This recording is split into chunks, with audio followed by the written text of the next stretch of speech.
He's a soggy piece of toast. I hate him. I hate him. Also, he would rip your throat out like a ball of rage. Blah, blah, blah. Hey guys, it's Tara. Welcome back to my channel. So today I thought I would come on and do a little bit of a different video for me.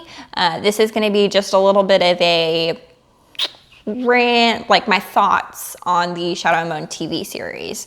I have done a review of all three of the Grishaverse trilogy books, Shadow and Bone, Siege and Storm, Ruin and Rising, and I will link those in the description box down below. I also have reviewed Six of Crows, which is also part of the Shadow and Bone show. So if you want to check that out, I'll link that as well. So my thoughts on the show. I did finish watching the entire first season. Watched it in like a couple days probably. It didn't take me very long. I tore through it.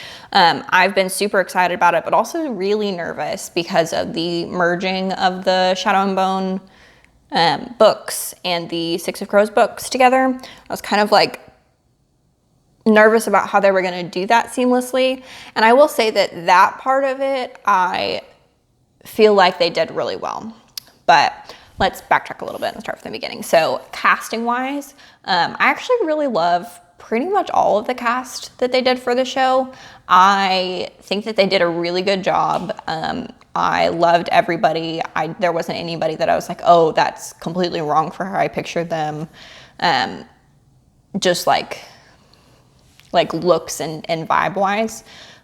There was, the only thing that I would say, Freddie Carter, the actor that played Kazbrecker, I feel like he looks perfect for the role to me. He's exactly how I picture Kaz, and Kazbrecker is one of my all-time favorite characters. I just feel like his actual personality could have been done a tiny bit better. Like, I feel like Kazbrecker to me is a very like cold and calculating, like contained fury type of character, and he's very just like a ball of rage wrapped in iron, if that makes sense. So I feel like he just was a little too like emotive and a little too carefree and open. I don't know. He didn't quite have that suppressed rage vibe that I wanted him to have. But that being said, the storyline is supposed to take place 2 years before the Six of Crows storyline does. So I'm hoping maybe he'll evolve into that. Like maybe they're giving him room to grow into that is what I'm hoping. But I didn't hate it. I feel like it could have been a little bit better. As far as the storyline goes, I'm trying to think of anything that really bugged me. The main thing that was just a constant irritant to me was them calling the Darkling General Kerrigan. Like, excuse me, he's got this awesome freaking name, okay? It's all like mysterious and dark and wonderful, and we all love the Darkling. It's like a bunch of people that I know's favorite character in those books. And then you're gonna just call him General Kerrigan from the beginning? Like, way to ruin the mystique. Okay, like what? I don't know. It was like this big reveal in the books, and it was, I don't know, I just love calling him the Darkling. So to just call him like just a normal man's name from the get-go is just kind of, it's a little boring to me, is all. I just didn't love it. So that grated on my nerves a little bit every time they called him that. In my head, I was just screaming the Darkling at them, like, how could you? Also, he would rip your throat out. He would absolutely rip your tongue out if you didn't call, I mean, I didn't like it, didn't love it. So, what else? The plot line, I feel like they did really well with. I will say that one of the main things that I was worried about is, if you guys have seen those reviews of the books, which if you haven't, go check them out. I hate Mal. I hate him. I hate him. He's a wet blanket. He's a soggy piece of toast. I don't like him. I'm not a fan. I can't. I can't. But I will say the show did fix him quite a bit. He is a lot better. They did a really good job of doing lots of those like flashbacks to Himalaya's past when they were kids growing up in the orphanage, and it really like helped build his character and make him better. And a lot of the very problematic lines that he has, to me, in the book, they changed for the show. So I do feel like they made him like a lot more supportive of her, and just in general kind of fixed some of the issues that I've had with him so far. That being said, this is only season 1, and my big problem with him comes in book 2, which they haven't covered yet. So we'll see. We'll see how they go from here and if they continue to improve it. But right now, movie Mal, much better than book Mal. Movie Mal wins. Book Mal can go die in a hole somewhere. Yeah, so that was a really good improvement.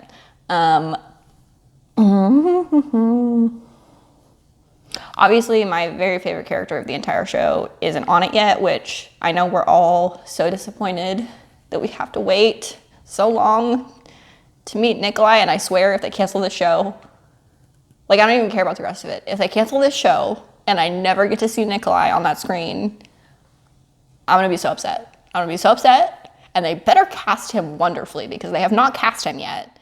And I am like very nervous about it because he better be wonderful. That's all. That is all. I just can't.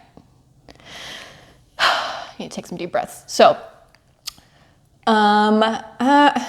the way that they wove the Six of Crows storyline in, I get that they felt like it had to be a heist, right? Like we knew that. We knew it had to be a heist. That's like the bones of who the Crows are, okay? They're thieves. So it made sense to me that the whole like, we're gonna steal the Sun Summoner, like that made sense. And I was okay with that. I do feel like sometimes there were like some missed opportunities, like that whole scene where they are going and they have to use like the little thing to get into the safe, and they have the conductor with them. I feel like that would have been a great opportunity to showcase Kaz's amazing lockpicking skills. Like he can pick any lock in any safe in the entire world or whatever, and then you have this random character do it. Like why? Why would you not have Kaz do it?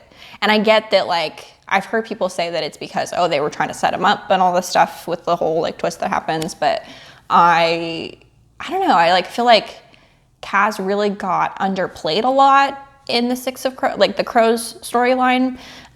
They like showcased Jesper a ton, and let me tell you, if I did not already love Jesper from the books, Jesper was probably my favorite character in the TV show. That actor did such a good job with him. He was hilarious. All the parts with the goat, okay, and everything. It was just those were good. Those were really good. I really liked Jesper's parts in this. So they did a great job showcasing him. He definitely seemed like the crazy, Noivism sharpshooter that he is and all of that. Even Inej, Inej could have been a little better. She, to me, for one, they didn't call her the Wraith either. What is it with the TV show taking these awesome, cool names that Bardugo makes for these characters and just being like, you know what, we'll just call them their name. That's better. Forget the cool name. We're just gonna call them their normal name. The Darkling or General Kerrigan. Inej or the Wraith. I mean, come on. Let's just call them the names that they were predominantly called in the book, because they're better. And it's what we all know them by. Anyway, I think maybe they call her that like once, and I feel like they could have done better with that. She also needed to be just a little bit more like quiet. Like she was a little too open and warm, especially like considering her past and all of that. But again, I'm still hopeful she could evolve into that. I don't know how Jesper could get any better though, because he was amazing. But yeah, so just some like missed opportunities personality-wise with Kaz and Inej. They did a good job with the tension and all of that. I know I've heard a ton of people say this, and I am 100% on board. It was good of them to not to be very careful to not ever have them touch, because man, if they had gotten, I mean, even within this close of each other, I would have had a riot, because that is wrong. Okay, they do not touch until a very specific part in the Six of Crows duology, and it is very important to their plot line. But they did a good job of that, so. Okay, do I have any more random ranty thoughts? I think overall that mostly sums it up. Oh, the ending. They changed the ending a little bit, and honestly, I feel like it makes more sense. If you watch my Shadow and Bone review, you'll know that I kind of was weirded out by the way that she ended the end of that. Like the whole, I'm gonna cut through the boat and like kill a bunch of innocent people. Like that just was kind of like, why would she do that? Like, why wouldn't she attack the Darkling? And they fixed that in the show, and it was a little bit better. So I actually was a fan of that change. But I think overall, like the whole Shadow and Bone storyline and the like the similarities between the book and the movie, or the book and the TV show, were pretty good. Like they didn't change anything that I was super upset about. It was just little like small personality and name details, but nothing that I felt like was important really. And I feel like overall they did a really good job with it. I liked it. I'm curious to know if I hadn't read the books and I didn't like the characters, how I would feel about it, because there were moments that were a little bit cheesy where I was like, is this cheesy? Is it cheesy? I can't tell, because I love the characters so much and I just can't tell, you know? But my husband watched it with me and he liked it, and he's pretty critical of that kind of stuff usually. So I think it was good. I liked it. I enjoyed it. I definitely can't wait till season 2 to see Nikolai and everyone else, and also to see where they go with the whole Six of Crows storyline. I'm really hoping what's going to happen, and it seems like this is the case, is that instead of going to Noivy Zem like they do like Alina and Mal do in the books, and the whole like weird Jurda farming tangent that they do, instead of that they're going to go to Ketterdam with the crows and kind of work that in somewhere. Ooh, Nina and Matthias. Loved all the like extension and expansion of their storyline, of their backstory. I thought that was so neat, because I love them and I love their story in Six of Crows, and just getting to see all of that like lengthened out and drawn out a little bit more was good. It was real good. All right, I think that's it. I think I'm gonna be done. Anyway, it was good.